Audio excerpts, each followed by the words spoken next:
할렐루야. 오늘도 살아계신 하나님께 우리와 함께한 줄 믿습니다. 이 시간 그 믿음을 말씀에 의지해서 우리 함께 축복하도록 하겠습니다. 팔을 벌리셔서 1년 더 사는 여러분에게 또 내년을 사는 여러분에게 하나님의 말씀으로 우리 함께 축복하도록 하겠습니다. 여호와는 우리에게 복을 주시고 우리를 지키시길 원하며 여호와는 그 얼굴 우리에게 향하여 드사 은혜 베푸시길 원하며 여호와는 그 얼굴 우리에게 향하여 드사 평강 주시길 원하노라 할지니라 하라. 믿으시면 아멘.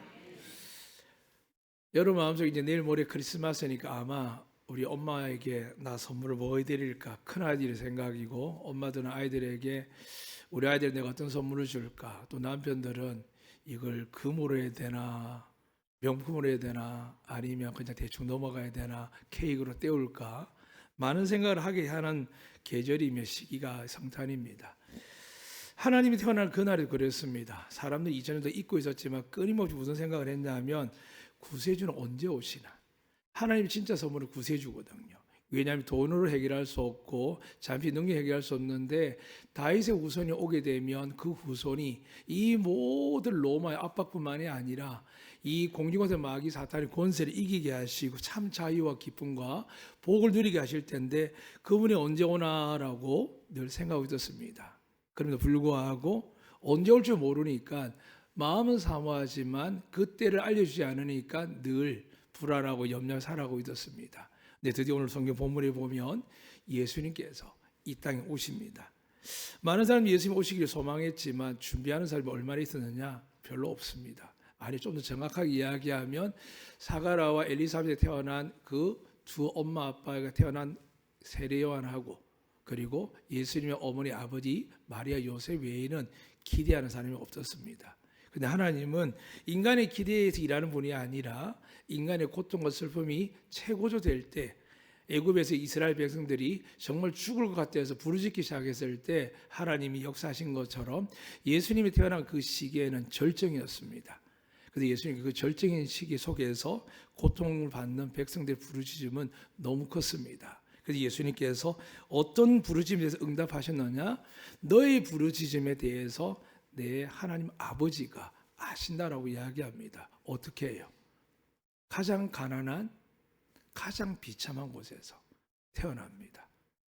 요셉은 10개월 전에 천사 가브리엘을 통해서 네 아내가 성령이 잉태된 아이 예수라고 하셨고, 그 아이를 임마누엘 할 것인지 네가 데려오는데 주저하지 말라고 하신 음성을 들었고, 마리아 역시도 천사 가브리엘을 통해서 나에게 하나님의 아이가 잉태된 걸 알고 있었고 준비하고 있었습니다.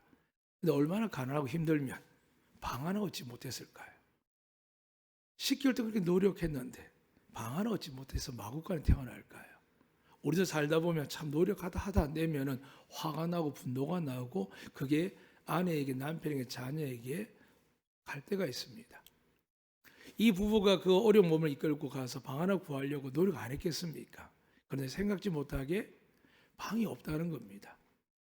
정말 방이 없는 건지 아니면 비용을 많이 내야만 줄 수 있는 방인지 알 수 없지만 자기가 1년 내내 노력한 건 아니겠죠. 더 많이 노력했을 겁니다.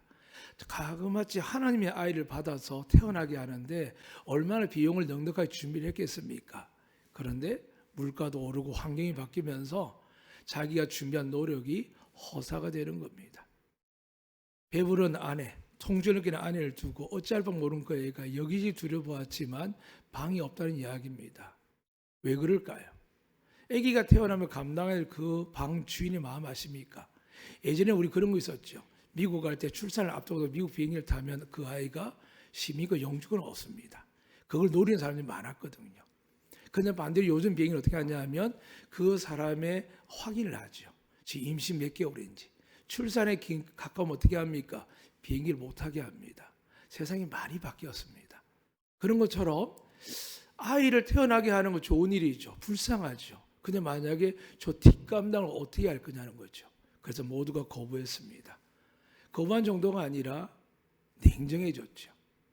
오늘 불쌍한 사람들 보면 우리 마음이 긍휼함은 생기지만 그러나 현실을 받아들이고 보게 되면 어떻게 합니까? 냉정합니다. 시험을 앞두고 있는데 교회 와서 봉사하겠습니까? 뭔가 내가 자격증을 준비하는데 교회 봉사하겠습니까? 안 됩니다. 그만큼 사람들 마음은 예나 지금은 똑같습니다. 그런데 하나님은 쉬지 않고 일하십니다. 어떻게 해요? 아름다운 궁정과 부자 사람이 와서 신데렐라가 왕자를 만나듯이 바보온달이 평강공주를 만나지 이런 계획이 아니라 하나님께서 만드신 공간은 어디냐면 마구간이었습니다. 그리고 그 마구간은 늘 짐승들 오고 가고 여행객들이 그거에다 풀어놓고 메워놓고 꼴을 먹이는 장소였습니다. 특히 지금 호적을 등록하는 날이어서 얼마나 번잡하고 복잡한지 모릅니다. 한두 마리가 있는 것이 아니고 우리가 마구간 그림을 보면 온화하고 거룩해 보이죠. 그럴 수가 없습니다. 지저분하고 더럽고 정신이 하나도 없습니다. 방을 얻지 못할 정도니까 얼마나 많은 사람들이 거기에 와 있었겠습니까? 그런 상황 속에서 지금 하나님께서 준비한 것은 마구간이었고 구유였습니다. 하나님 왜 그러셨을까요? 또 마리아 요셉은 왜 더 많이 준비 못했을까요? 사람이 준비한들 해결되는 게 아닙니다. 하나님이 준비한 게 하나입니다. 사람들이 억울합니다. 힘듭니다. 나도 날 때부터 부잣집에서 나도 머리 좋게 잘생기고 멋지고 나도 신앙생활 좋은 환경을 가졌으면 좋겠다라고 하면서 더 나가서 왜 나한테 이러십니까? 라고 이야기를 있습니다. 어젯밤에 자그마치 11시 반에 타교회 교인이 그것도 안지소에 전화 왔습니다. 목사님 애들이고 아내가 또 안 들어옵니다. 그런 거죠. 그래서 제가 안타까워서 어떻게 했습니까? 라고 자초지종을 이야기하는데 결국 이야기는 간단합니다.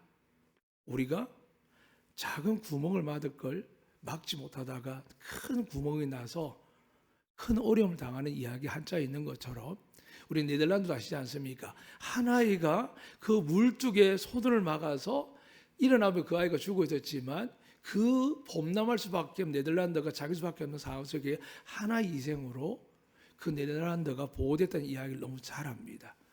하나님이 있지 않습니까? 아예 태풍을 멈추기도 하고 풍랑이나 모든 걸 잔잔하는 분이십니다. 근데 정말 하나님께서 원하는 방법은 뭐냐 하면 온 인류가 너무나도 비참하다는 것, 너무나도 고통스럽다는 것을 깨닫기 원합니다.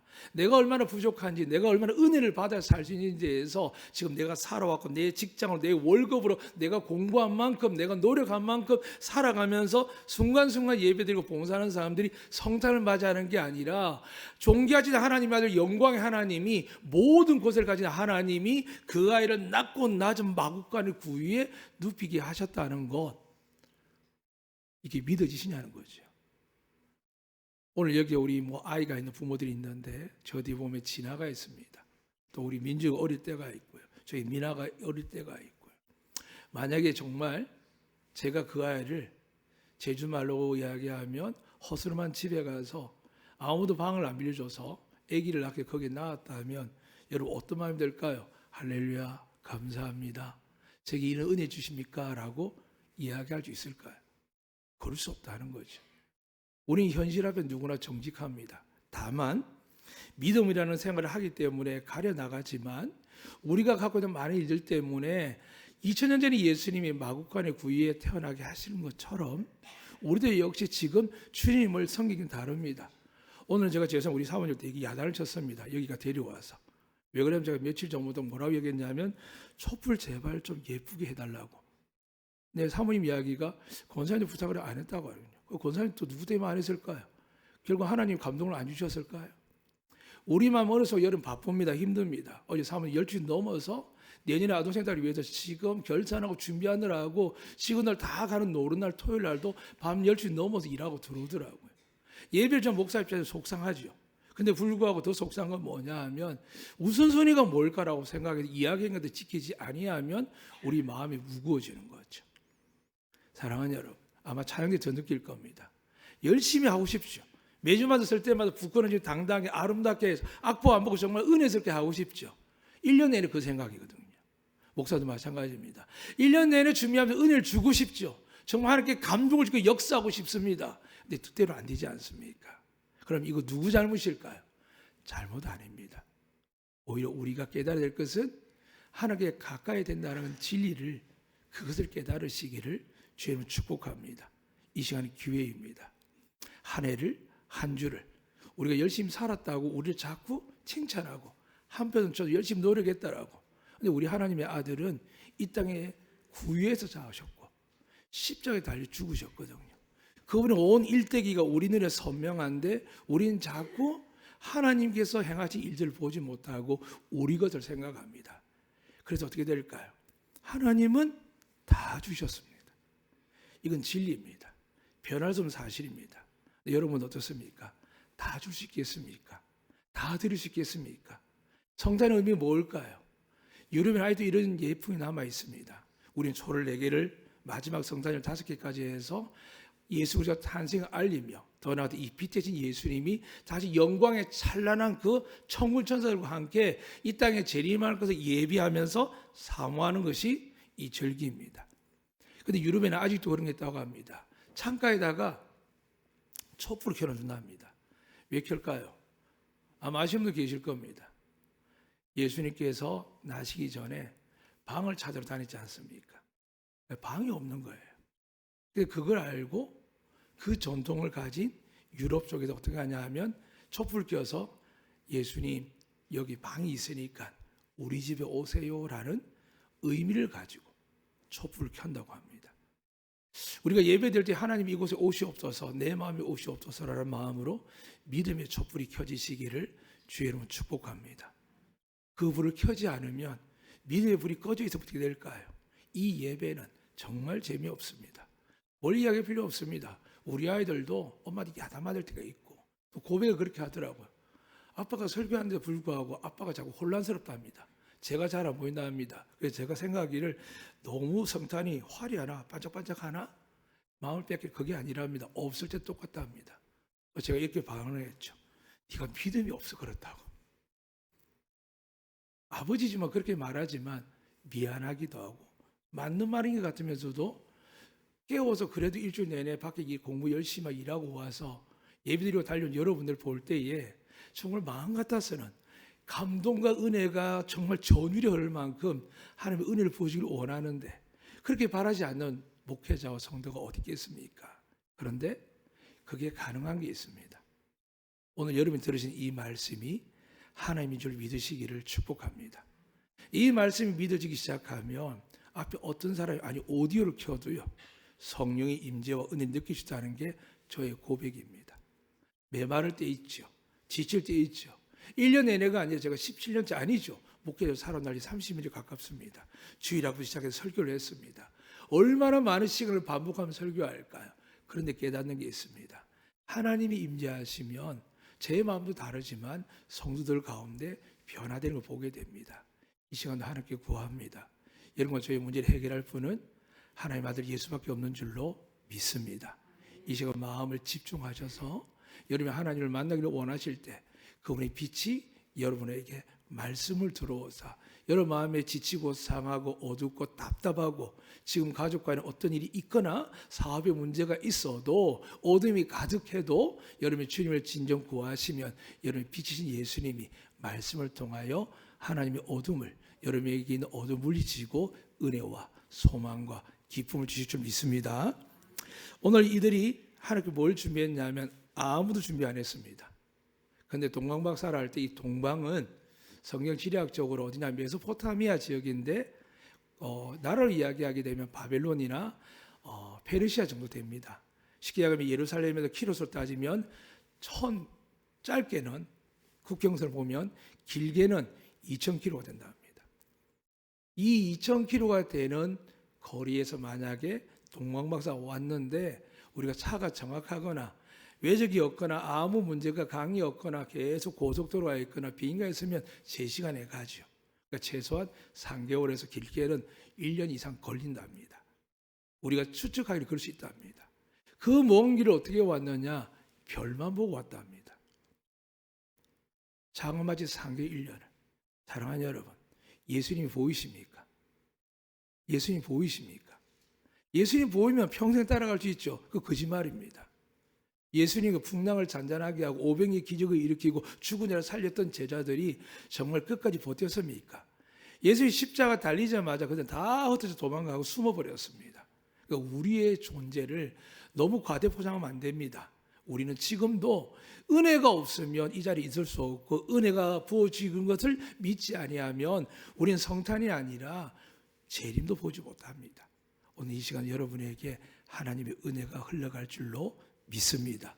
저를 따라 고백하겠습니다. 주님, 내게 성령을 부어주셔서 하늘 보좌의 아버지와 우편인 예수 그리스도와 함께 하나님 나라 안에서 예배드린 자가 되게 하여 주시옵소서.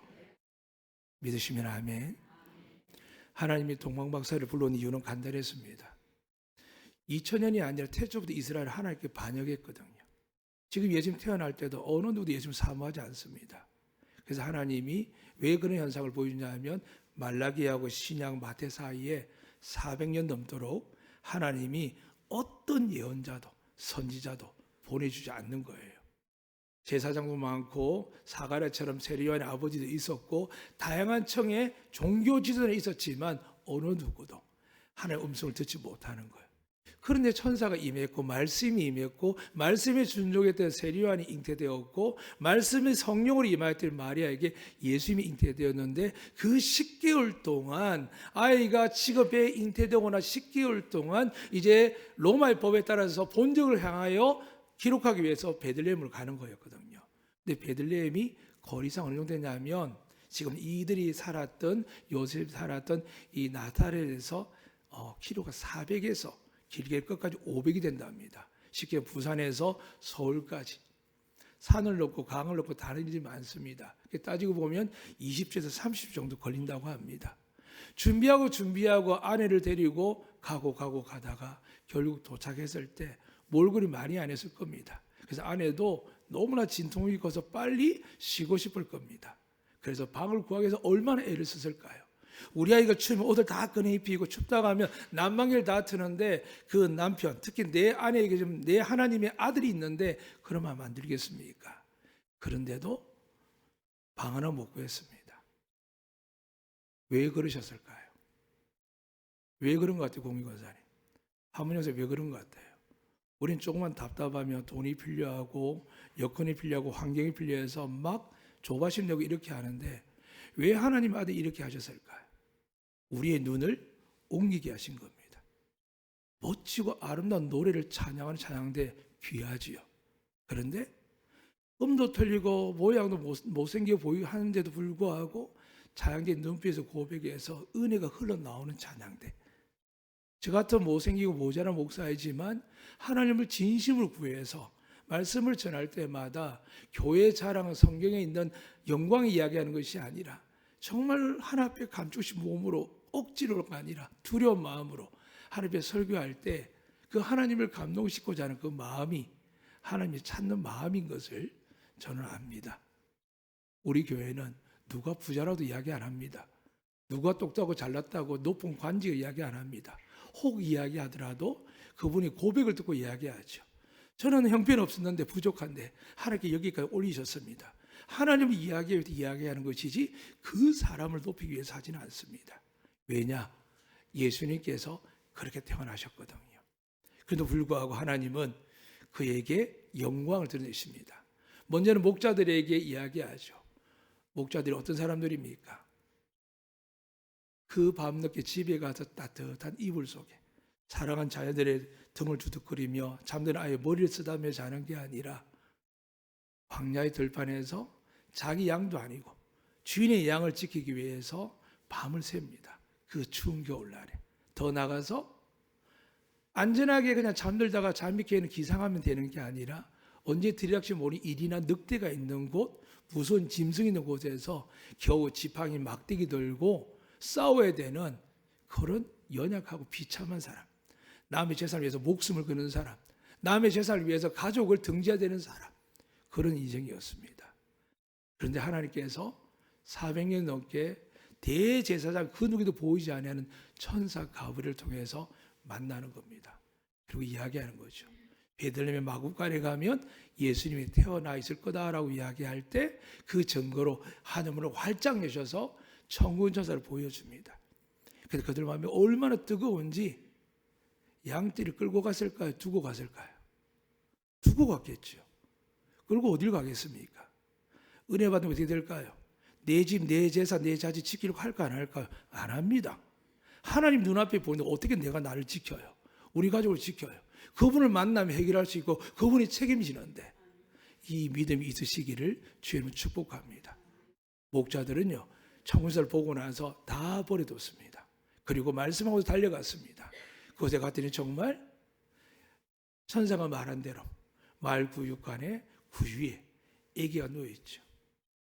그리고 이렇게 전하는 겁니다. 눈에 보이는 거는 혀를 찰 수 있죠.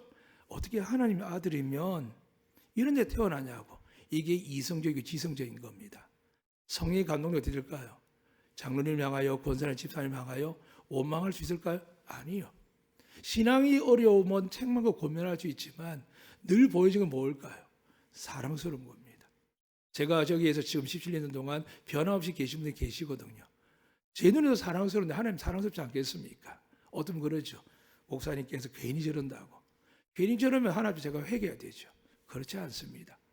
하나님 마음을 너무 사랑합니다. 이 시간 여러분을 향한 하나님의 사랑의 눈길을 여러분 느끼시길 축복합니다. 그분이 오늘 예수님이 태어난 그 가정 위에 아직 피트성이 난 그 아이를 안겨도 그들에게 어찌할 바 모르잖아요. 옆에 유모가 있는 것도 아니고 탯줄을 자르고 싸매주는 것도 아니고 겨우 갖고 온 강포를 통해서 싸는 그 아이에게 엄마 아빠 마음이 어떤 마음이 들었을까요? 지금은 하늘의 별도 안 보입니다. 산통을 겪고 나서 아기를 낳았습니다. 기껏해 옆에 염소나 양떼나 소가 있습니다. 그런데 그때 목자들이 찾아온 거죠. 천군천사가 우리에게 말했습니다. 그때 마리아가 얼마나 놀라겠습니까?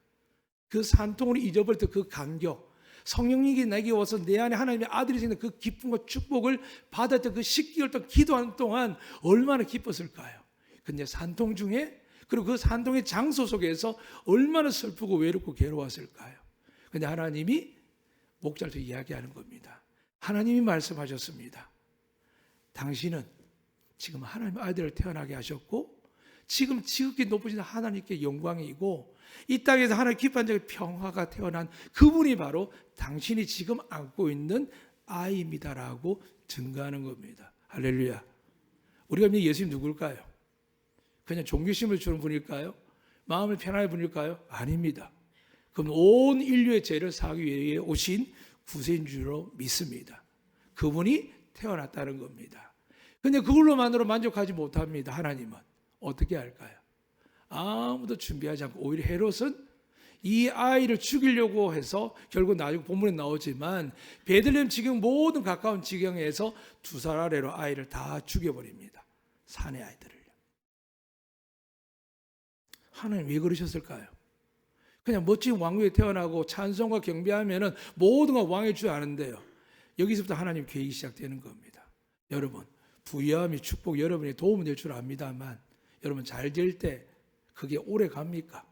아이가 좋은 대학 들어갔다고 취업했다고 오래 갑니까? 금세 다른 문제가 발생합니다. 그런데 여러분 마음속에 예수님이 계시면 어떻습니까? 뭐라든 어떻게 하든 아이들이 어디에 있든 하나님과 살아가는 아이들 보게 되면 우리는 평안하지 않습니까? 스스로 아이들이 열심히 합니다. 노력하는 애들이 있습니다. 근데 저는 그 아이들 중에 이렇게 분별을 합니다. 예배 시간, 하나님께 드리는 시간에 온전히 드려지면 그 안에 복 받습니다. 주일 성수만 잘해야 돼요. 그런데 그걸 못하지요. 더 나아가서 부모를 공경하는데 부모를 공경하는 것도 어려운 아이들 참 많이 봅니다. 그런데 이 모든 데 부족한 우리이기 때문에 예수님께서 구세주로 오신 겁니다. 할렐루야. 여러분 우리 죄를 사해 주실 줄 믿습니다. 이 시간도 모든 일주일이 아니라 하루 어떨 동안 여러분이 해결하지 못한 모든 죄들을 예수 그리스도께서 사해 주실 줄로 믿습니다. 왜냐? 하나님이 증명하셨습니다. 동방박사 불러서 예물을 보니까 처음에 황금이었습니다. 황금은 왕을 상징하거든요. 두 번째 유향을 했습니다. 유향은 뭐냐 하면 하나님 앞에 거룩하게 나아갈 때 구별하고 그분의 신성을 경배할 때 쓰는 것이 유향입니다. 캐톨릭이 지금도 미사 때 이런 거 보면은 여러분 TV 보시죠? 이렇게 향을 돌립니다. 연기단의 향을. 과거에는 돈임할 때는 뭐 바티칸을 하겠죠. 여전히 유향으로 하겠죠. 그렇게 하는 것처럼 그 하는 이유가 뭐냐 하면 이 공간 안의 향기가 그리스도의 충만한 은혜로 하나님의 임재로 가득 찬 예배되게 해달라고 그 표현을 하는 겁니다. 그런 형식적이지만 아직도 하고 있죠. 세 번째 모략은 뭐냐 하면 사람이 죽었을 때 장례를 치는 겁니다. 여러분 아시고 니고데모가 침상 100건을 드린 걸 아실 겁니다. 그래서 그의 장례를 준비하는 의미는 우리를 위해서 제주 죽으시겠다는 구세주의 상징이거든요. 그러니까 왕으로서, 하나님으로서, 그리고 우리 영원한 죄를 사할 수 있는 영원한 대제사장으로서 구세주가 된 것을 상징하면서 예물을 드린 겁니다. 이것이 여러분 마음에 새겨지시기를 주님을 축복합니다. 이렇게 새겨지고 나서 하나님께서 어떻게 일을 시작하냐? 오늘 본문에 보니까 헤로디사는 뭐라고 합니까? 분명히 동방왕사에 부탁했거든요. 나 경비하러 갈게 알아달라고, 잘 알려달라고. 근데 하나님이 동방왕사에 나타나서 이야기를 합니다. 가지 말라고. 어디로 가냐면 애굽으로 가게 됩니다. 제가 애굽 거리를 말씀드린지 모르겠지만 거의 2석 달 가야 도착할 수 있는 거리입니다. 그런데 그 거리에 피덩이 아이를 안고 가는 거죠. 언제까지요?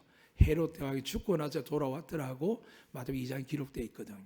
그러니까 몇 개월에서 어디 몇 년까지 그 먼 길을 갑니다.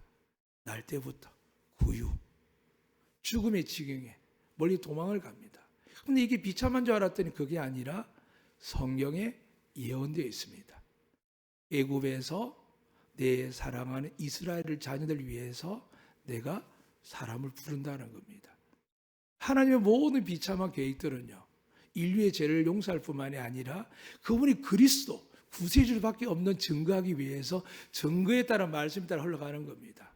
이제 그러면 우리는 성탄을 준비하면서 그래 동방박사 황금 위황 모략을 아마 준비하고 계실 겁니다.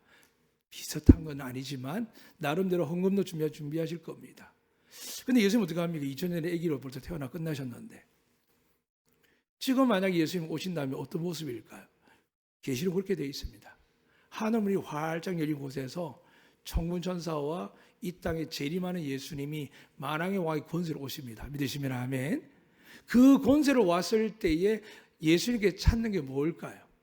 어떤 예물을 바랄까요? 집 드릴 거예요? 차 드릴 거예요? 감춰놓은 통장에 돈 드릴 거예요? 그것도 솔직히 못 드리잖아요. 수많은 가난하고 힘들고 성리주뿐만이 아니라 어려운 사람들에게 내 노후를 생각하며 내 자녀를 생각하면서 내일 일도 염려하지 말라고 했는데도 불구하고 꼭 움켜쥐는 게 얼마나 많을까요? 아이도 그렇거든요. 오늘 하나님께 헌신하라 그랬는데 시험 공부 준비하느라고 자격을 준비하느라고 헌신이 늘 좁습니다. 그러나 하나님이 큰일 맡길까 안 맡길까요? 저는 믿습니다. 절대 안 맡깁니다. 그래서 부족하고 부끄럽지만 아버지의 마음으로 이야기합니다. 우리 애들뿐만이 아니라 우리 교회 모든 애들 이야기합니다. 하나님을 사랑하고 그분에게 예물 드리기 위해서 동방박사를 부른 것처럼 지금도 재림을 준비하는 많은 사람들이 하늘에 쌓으라는 방법까지 가르치셨고 쌓아주면 하늘에 쏟아져 줄 것이라고 30배, 6배, 100배까지 이야기에도 불구하고 우리는 그런 준비를 못합니다. 그래서 누가 필요할까요? 구세주가 필요한 겁니다. 언제까지요? 예수님 만나는 그날까지 날마다 예수님을 잘 믿으시기를 축복합니다. 잘나가게 할 틈이 없습니다. 계산할 틈이 없습니다. 그러다가 망하는 거죠. 특히 저 같은 목사들요. 교인수가 되고 재정이 되면 빠집니다. 설교하기 전에 참 좋은 소리 들었습니다. 어떤 분이 왔다가 교회 화장실 갔는데 추운 날이었는데 아마 여자분인 것 같아요. 너무 차와서 이제 누군가 전화가 왔습니다. 교회에다가 따뜻한 비대기를 설치하고 싶다 합니다. 그래서 제가 그거 들으면서 왜 그분이 그 생각했을까? 저도 생각하긴 했지만 비용도 들고 관리비가 드는데 왜 그럴까 하는데도 그분은 여자 화장실이 3개, 남자 화장실 1개 이 원료를 설치하러 기사를 보낸다 합니다.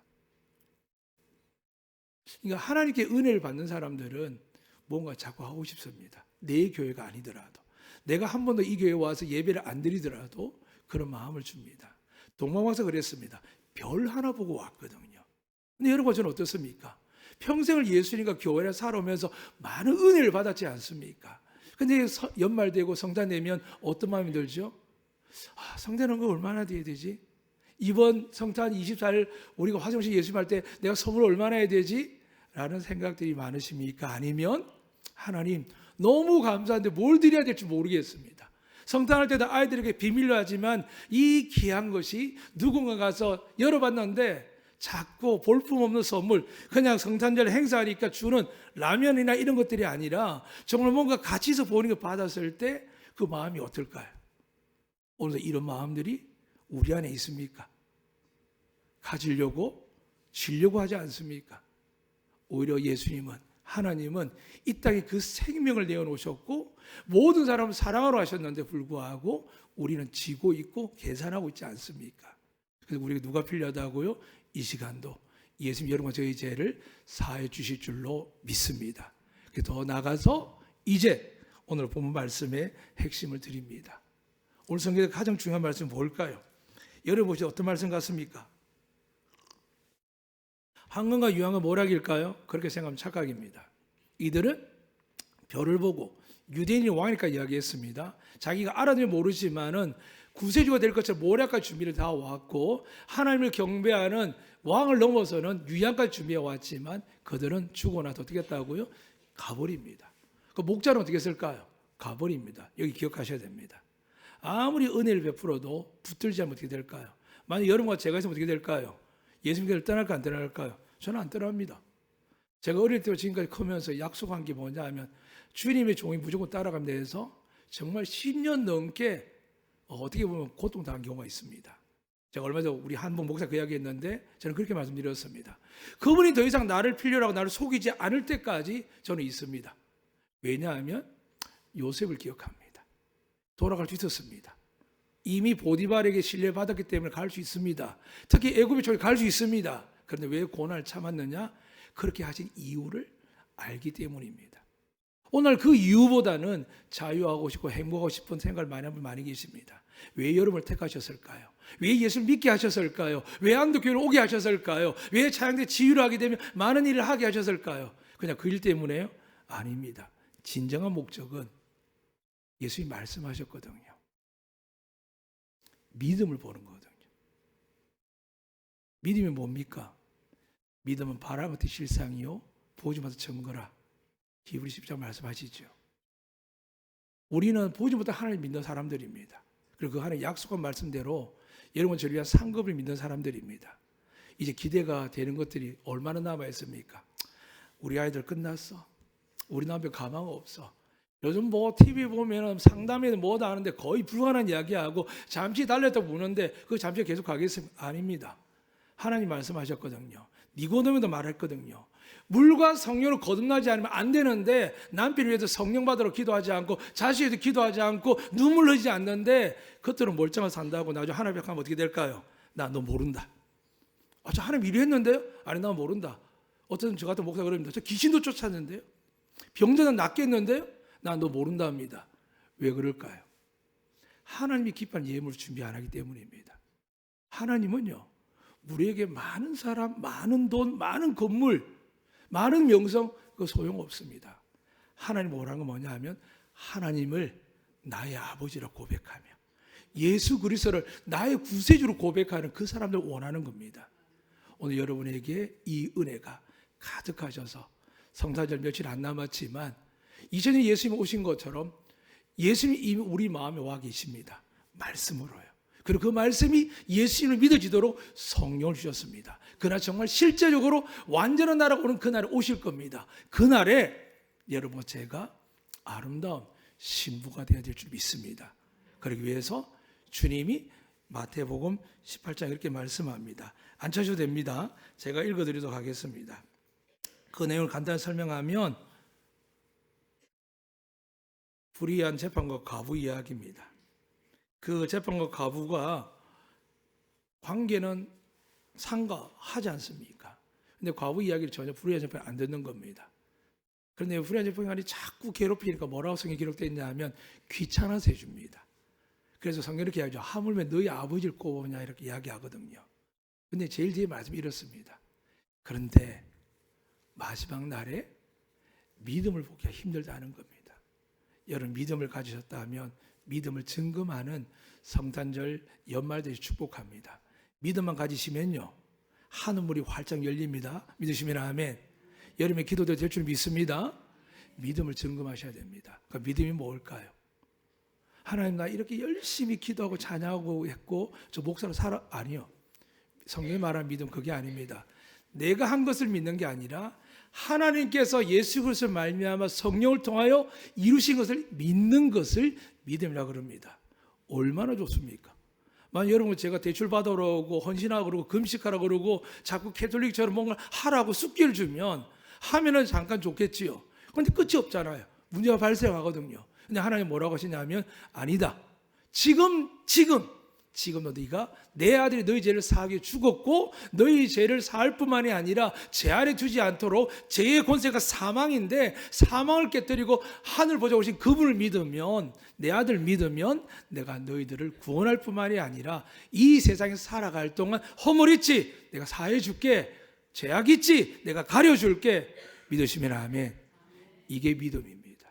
그러니까 여러분 우리끼리 살다 보면 신앙적으로 삶으로 토닥토닥 아플 수 있지만 믿음으로 싸운 적은 거의 없습니다. 진짜 믿음은 뭔지 아십니까? 괜찮아. 너 그래도 하나님 사랑해. 너 하나님 지켜주실 거야. 이게 믿음을 믿으시면 아멘. 그런데 교회 좀 안 다닌다고 죄송한 편입니다. 술도 먹고 담배 핀다고 네가 그래가지고 인간이 되니 구원받기 물어보는 거는 우리 진리하고 다릅니다. 마음은 아프죠. 정결하게 아름답게 믿기를 원하죠. 성령을 받게 되면 그렇게 될 줄 믿습니다. 그때가 어떻게 될까요? 여러분이 기도하셔야 됩니다. 말씀을 선포하셔야 됩니다. 오늘 제가 얼마 전에 우리 한 집사님이 주일 빼먹고 2024년 10월 27일 날 온 대한민국 나라들이 서울 광장이나 제주 저기 광장 모여서 뭘 했냐면 나라와 민족을 위해서 기도를 했거든요. 저도 기도를 하고 있으니까요. 갔다 했는데 이 영상을 보고 나서 하나님 왜 대한민국을 사랑하는지를 깨달았습니다. 우리 영상 하나 보실래요?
멈추시지 않네. 하나님은 새 일 행하시네.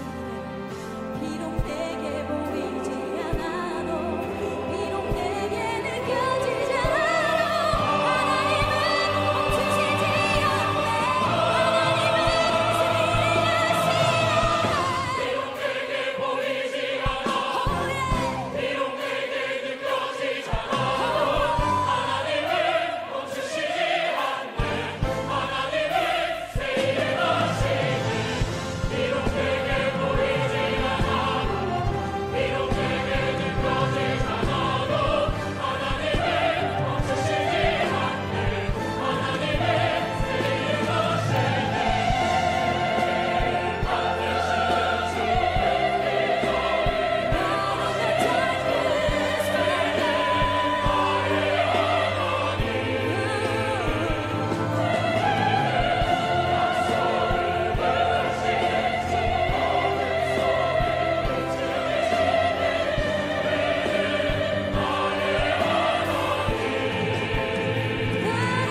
하나님께 영광 드리겠습니다.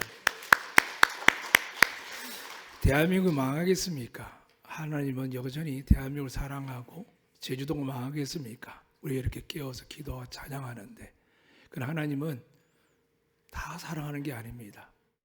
다 구원하는 게 아니고요. 하나님께서 분명히 이렇게 말씀하셨습니다. 하나님께서 이 땅에 기뻐하는 자 중에 평화를 했습니다. 기뻐하십니다. 교회를 다 기뻐하시고 성도를 기뻐합니다. 그런데 기뻐하는 자들 중에라고 되어 있습니다. 저는 이 중에 우리 안독교가 여러분과 제가 들어가기를 주의 이름으로 축복합니다. 기도하겠습니다. 살아계신 하나님 아버지, 이 시간은 저희들에게 말씀하신 대로 빛이신 예수님을, 진리신 예수님을, 그분을 바라봅니다. 이 나라의 민족이 믿는 자들이 그 속에 많이 있지만 나라를 위한 것이 아니라 자기들을 위하고 국민을 아프게 하는 지도자와 그 지도자를 또한 망하게 하는 정권들을 보게 됩니다. 그럼에도 불구하고 하나님 멈추지 아니하시고 하나님의 교회들이 일어나 기도하며 하나님의 영광한 나라를 위해 기도할 때에 이제 이 12월 달 성탄을 맞이하게 하셨습니다. 우리 성도들의 가정 위에 머무는 직장과 자녀의 마음속에 예수님, 길이요 진리신 그분께서 우리가 가야 될 길을 포기하여 주시옵소서. 쓰러지쳐 낙담하고 무너질지라도 멈추지 아니하시고 우리의 구원을 위하여 행하시는 그분이 우리의 하나님이십니다. 독생자를 아끼지 아니하시고 자기 생명을 아끼지 아니하시고 우리의 구원의 문을 여시고 이제 천국을 준비하고 오시는 그 주님을 바라볼 수 있도록 2024년 저희들의 성탄이 하나님의 기쁨이 되는 성탄 되게 하시고 구원의 여분이 화순과 안덕면과 서귀포 제주 땅에 활짝 열리게 하시되 우리 성도들의 가정의 자녀들이 남편과 아내와 부모 형제들이 주님께 돌아오는 놀라운 역사 있게 하여 주시옵소서. 감사합니다. 하나님, 우리가 비록 느끼지 못해도 우리가 보지 못해도 하나님이 일하신다는 이 찬양의 고백처럼 이제 기도합니다. 여기 모인 성도들에게 믿음에 살아가고자 하는 자들에게 새 길을 만들어 주시옵소서. 큰 기적을 행하여 주시옵소서. 약속의 말씀 믿는 이들에게 하나님의 어둠에 물러가게 하시고 찬란의 영광으로 들어갈 수 있는 그날까지 은혜와 복을 내려 주시옵소서. 감사하며 예수 그리스도 이름으로 기도드리옵나이다. 아멘.